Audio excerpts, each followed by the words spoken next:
All right. So for the last 3 weeks, we have been in our series called Potential, where we are talking about dating relationships and how we can prepare ourselves or how we can become the best person we can be for when we have dating relationships, whether that is now or that is in the future. So I want to know, what is the first thing that you do when you meet somebody new and you want to know more about them? What do? Don't talk to them. That doesn't seem accurate. Ask questions. Yeah, well, I mean, maybe. I think what most of us probably do is when we meet somebody and we're like, maybe we thought they were cute, or maybe we just thought, oh, that person was kind of cool. I want to find out a little bit more about them. We look them up on social media, right? Like most of us open up the Instagram app and we're like, I'm pretty sure that their last name was Johnson, but I'm not sure. And we're trying to find them. We're looking through maybe our mutual friends or like, I just want to learn a little bit more about this person. Now, this could be somebody you're interested in. It could just be somebody who's one of your teammates. But I think that we do this all the time and in different relationships in our lives. And you can find out things like what their favorite stuff might be, their favorite place to hang out, what their favorite brands are, whether or not they're a cat or a dog person. Maybe they really like lizards, I don't know. You could find out what their interests or their hobbies are. Maybe they play basketball, or maybe they play video games. Maybe they collect something, or maybe they're a brand ambassador. Or you can find out more about their relationships. You can find out, are they single? Or you can find out maybe we have some mutual friends. Maybe I know somebody who they go to school with. There are all kinds of things, but even better yet, we look at the posts that they're tagged in to find out more about them. We've all done this at some point. There is, however, one thing that we don't really like to put out there for people to know. I think a lot of the times, like while we do have things that are on social media, there's at least one thing that we don't put on social media. And that is normally the person that we are interested in, or the person that we want to date in the future, or somebody who we were interested in or who we wanted to date. I mean, could you imagine right now if I just started going through, all right, let's look at the failed relationships at YU and just put them on the screen. Like, that would be real awkward for some of you. I would love it. I mean, it would be great. It would be great. Maybe next week we'll make it a game. But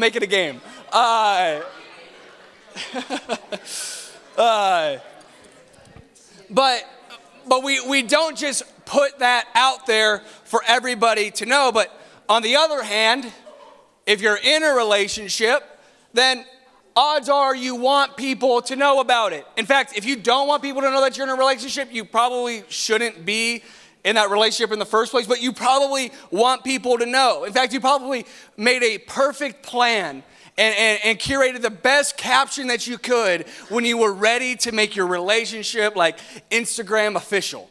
Like when you're ready to go hard launch in this relationship, this is the first picture of the two of us together. This might be the only picture of the two of us ever together, but this one is going to be good.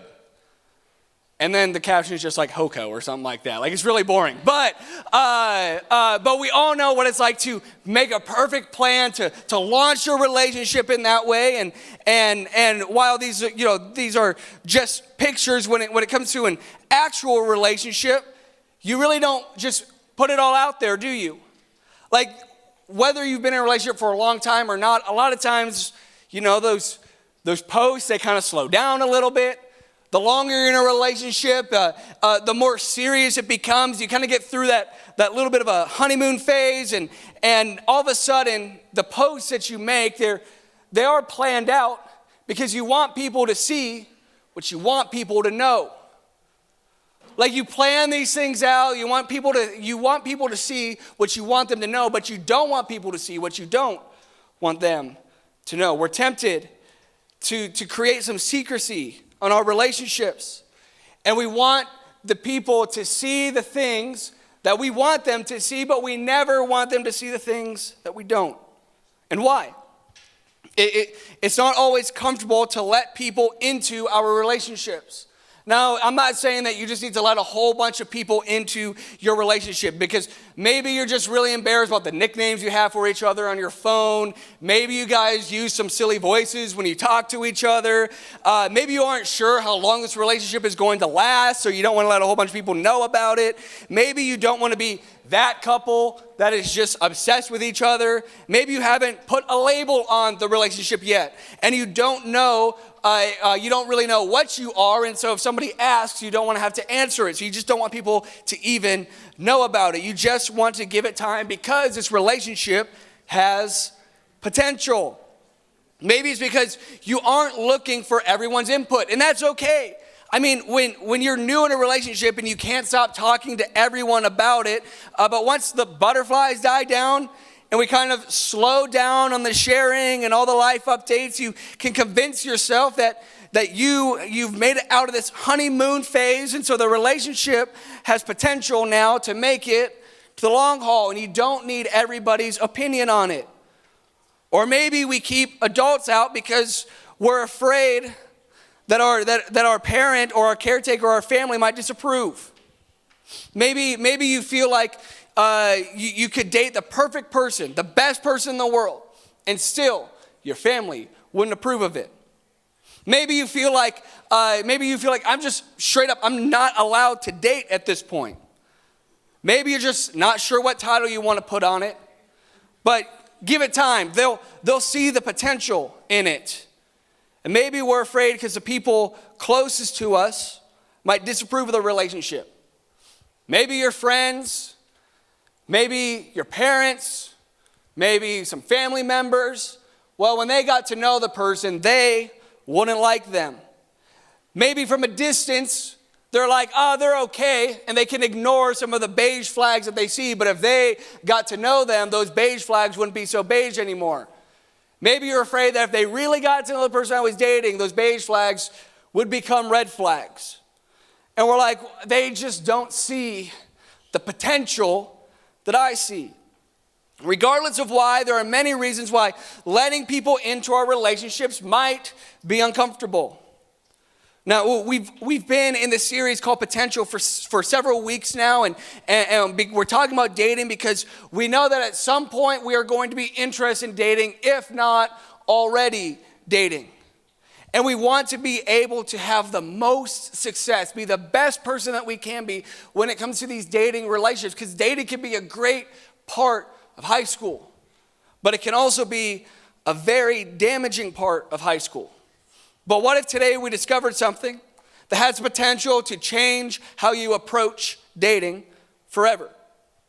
We're going to look at a passage from the book of the Bible. It's called Proverbs. This book is filled with all kinds of wise sayings, insights, principles that can help us in our biggest life decisions.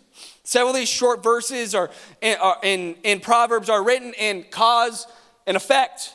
Like if you do this as the cause, then this will happen. I really hope I don't have to explain cause and effect to a room of high schoolers. The primary author is a guy named Solomon. And he was an ancient king who led Israel. And Solomon was known as the wisest man ever. And interestingly enough, he was the son of David and Bathsheba, who we talked about last week. Now, he was not the son of David and Bathsheba that they had before they got married, but later on, they would have another son named Solomon, who is ultimately known as the wisest person, which is pretty high praise. So if you're looking for some guidance on what you can apply to your life, you can really look at a lot of things that he said. And Solomon said this: "For lack of guidance, a nation falls, but victory is won through many advisors." Solomon is saying that if a nation or a people group, or if they don't have wise counsel, then they might fall apart. And it's the same is true when it comes to our lives. If we rely on ourselves for guidance and direction, at some point, we're going to fall. And it doesn't take much for you to see this. I mean, you talk about it all the times in your schools. I mean, think about Rome for a second. Rome was this large empire. It was built for hundreds and hundreds of years, and it seemed like nothing could take it down. But the rise of other armies the poor financial decisions of a few key leaders, and ultimately one person having too much power brought the whole thing crumbling down. Think about the Macedonian Empire or the Persians. They were under the leadership of Alexander the Great, one of the greatest warriors ever. And he would lead them into battle. They conquered so much land. And then Alexander the Great, he gets sick. Some say he got sick. Some say he got poisoned. Either way, he dies. And all of a sudden, the entire empire falls apart because it all rode on one guy making all the decisions. And if a lack of counsel can make empires that were built over hundreds of years fall, then what do you think is going to happen to your relationship when you don't seek guidance from others? We all need other people. When we rely too much on our own perspectives, we limit our ability to see life clearly. We can only see so much, and sometimes we can't zoom out enough to see the whole picture. Letting other people in helps us grow because having healthy perspectives challenges us to think differently. It can even help us see if a relationship even has potential. When we rely on just our reasoning, when we rely just on our perspective, when we rely just on our experience, we miss out on people who might make our lives better. What Solomon is saying is, what he finished up saying was, victory is won through many advisors. And I mean, you can say this when it comes to your dating life, but you can say this for other parts of your life too.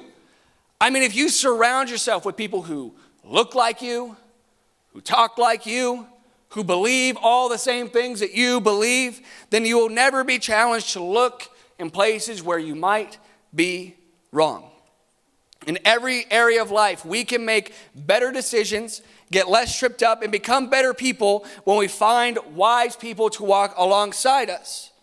And when we learn from multiple different perspectives. This is especially true when it comes to dating. If you find yourself avoiding guidance or avoiding wise counsel, you might want to pause and really ask yourself, why am I avoiding people's advice? Think about this. Without people who make you better, you can miss out on what is best. Now, I'm not saying that you aren't smart. I'm not saying that you're not capable. I'm not saying that you can't make good decisions. I know it can be frustrating when people treat you a certain way because of how old you are, because of how much experience you have. But the truth is, God created us to be in community with one another. And God wants to use people not to just advise you, but to also shape you into everything that God created you to be. And you only know what you know. What you've personally experienced, what you have personally navigated in your own life. But when we walk alongside other people with more experience, or at the very least just have a different experience than us, it can help us see the bigger picture and help us become the best version of ourselves. How many of you guys know what a blind spot is? A blind spot, and not the blind spot that's like in your eye. I'm talking about a blind spot when you're driving. So, sophomores, juniors, seniors. Brady apparently doesn't. He can't see the garage door. Here, for anybody who doesn't know what a blind spot is, this is a blind spot. In a car, you have 3 mirrors, one on each side and one in the middle. The one in the middle sees, straight back. The one on the left kind of looks over your left shoulder a little bit, and the one on the right looks over your right shoulder a little bit. But the closer that cars get to you, the more difficult they are to see. As you can see, these cars, as they approach closer, the mirrors can no longer see where those cars are located. And for us, our relationships are no different. You see, the closer the car is, the greater impact it can have on your vehicle. But the closer the person is to us in our lives, the greater the impact they can have on our lives. And what ends up happening is we get so close to people, and especially in dating relationships, we get so close to somebody that all of a sudden they're in our blind spot and we start missing things that maybe we would have seen earlier on. But what can help is having a passenger. You see, to a passenger, the blind spots are very different. They can see places that the driver can't. And sometimes you need to have somebody come alongside you and tell you when there is someone that is in your blind spot. Somebody that can tell you that this is right for you, or someone who can tell you that this is wrong for you. Advisors can help you see when you're falling into habits that you want to break, but the other person doesn't have the same standards as you. Advisors can come along and help you when you're unhealthily performing for their love and for their approval, which causes an obsession and leads to fear, worry, and a lack of control. Advisors can help you when dating can sometimes become abusive, or maybe they're just straight up disrespectful. Advisors can help you see if you're dating for status, or if you're dating for clout, or if you're dating for the right reasons. Advisors can help you see if you're having that person in your life isn't making you better at life. Advisors may be able to tell you that you've developed some sort of unhealthy, codependent tendencies with another person. Advisors may be able to tell you that the person you're dating is really relying on you to heal all of their emotional wounds, and it's not healthy. Advisors might be able to spot that person you're dating has zero respect to authority. Advisors may notice that the person you're dating is creating a wedge or divide between you and your friends. Advisors, they may tell you that you need to learn how to ask questions and actually receive feedback. You see, these people are so important in our lives because the closer people get to us, the more susceptible we are to having them in our blind spots. And we start ignoring the red flags that are just waving right in front of our faces because we're so close to them. We need to have people in our lives who can point these out to us. But how do we find advisors? I mean, I wish it was as easy as just posting on your Instagram story, say, hey, I'm really looking for somebody to talk about my relationship with, but it's not. Don't just go to anybody. You need to find the right person to be your advisors. But here are just a few thoughts that I believe could help. 1, think of someone who will be objective. We all have friends who co-sign every decision that we ever make. Like, I could tell them anything and they would say, yeah, that's a great idea. That's not the person you want as an advisor. You don't need the hype girl. You don't need the hype guy over there who's just telling you go for it. You need someone who is going to be serious. You need someone who's going to call you out when you're wrong, but also who's going to hype you up when you're right. 2 is find somebody who has already been there. A lot of times this is somebody who is older than us, but not just solely because they are older, but it's someone that they seem to have some sort of wisdom that we just don't have yet. And how do you get that wisdom? You get that wisdom because of experience. And you want to find somebody who has been where you are, has made it through it, and might have some advice on how to get through it in a less painful way than they did. And lastly, you need to reach out. This is the most important step. I think a lot of times we think of somebody who could be a great advisor. We think of somebody like, man, they're so honest with me. They'll tell me anything. Like I trust that person so much. And with this new relationship I have, or this relationship I at one point hoped to have, I feel like they could really give to me and could really pour into me. And then we just never ask the question. We never ask somebody, would you be an advisor to me? Would you check my blind spots for me? Would you help me with my relationship? We think they would be all great, but we don't ask the question. We have to reach out and ask them, would you please help me with this aspect of my life? And here's something to consider. When Solomon says many advisors, he doesn't mean anybody and everybody. You don't need to tell anybody and everybody everything that is going on in your life, you need to have a few key people for different parts of your life. Just because somebody can give you great advice in your dating life does not mean that person should be giving you great advice when it comes to school. Just because someone can give you great advice when it comes to work does not mean that person should be giving you great advice about your dating life. A lot of times you have multiple people pouring into different aspects of your life because they are experts only in one thing. Or they are where you want to be in 5 or 10 or 15 years in one thing, and that is okay. There doesn't just have to be one person who's there for everything, but at the same time, you don't want everybody there for everything. Guys, we were made to be in community with people. That means people who are at the same point of life where we are right now. That means people who we're in dating relationships with. That means our best friends, but that also means people who can invest into our lives and who can pour into us and help us make better decisions here and now because they've been there before and they have experience in their life and they don't want us to go through the same pain that they went through. So my challenge for you is, if sitting here right now or over the next couple of days, if you're kind of thinking about this talk and somebody comes to your mind, somebody you're like, man, they could really help me, not just with dating, but specifically with dating. If you're like, they could really be an advisor to me, don't go 24 hours without reaching out to them. Don't go 24 hours without asking them, hey, can we at least go get a cup of coffee? Hey, can we go get lunch so we can talk about X, Y, and Z?